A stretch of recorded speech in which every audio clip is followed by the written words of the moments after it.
Hasil penghitungan cepat pemilu 2024 dipastikan pasangan calon presiden dan wakil presiden Prabowo Subianto dan Gibran Rakabuming Raka unggul dibandingkan paslon lainnya, termasuk di Kota Denpasar. Kondisi ini menjadi perhatian jajaran DPC PDI Perjuangan. Saat ini, Sekretariat DPC PDI Perjuangan Denpasar sedang melakukan rekap secara manual perolehan suara pemilu 2024 untuk masing-masing caleg.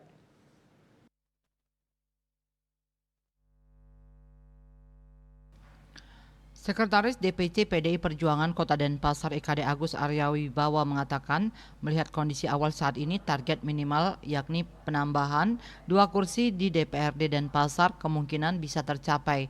Namun target maksimal dengan penambahan sebanyak 5 kursi cukup berat. Dikatakan perolehan suara untuk capres dari PDIP yang kurang baik tidak selaras dengan suara pileg. Pasangan capres-cawapres Prabowo Subianto dan Gibran Rakabuming Raka dari perhitungan sementara masih unggul di Kota Denpasar. Karena itu pihaknya akan belajar hal ini dalam 1 minggu ke depan.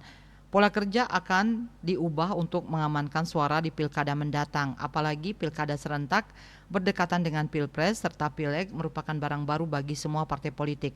Oleh karena itu, mempelajari strategi yang tepat dan pola kerja yang baru merupakan sesuatu yang harus dilaksanakan. Arya Wibawa mengatakan meskipun paslon Ganjar Pranowo dan Mahfud MD kalah di Denpasar, namun tak berbanding lurus dengan suara legislatif. Misalnya ada satu Ganjar mendapat 1.550 suara, kemudian Prabowo dapat 1.750 suara.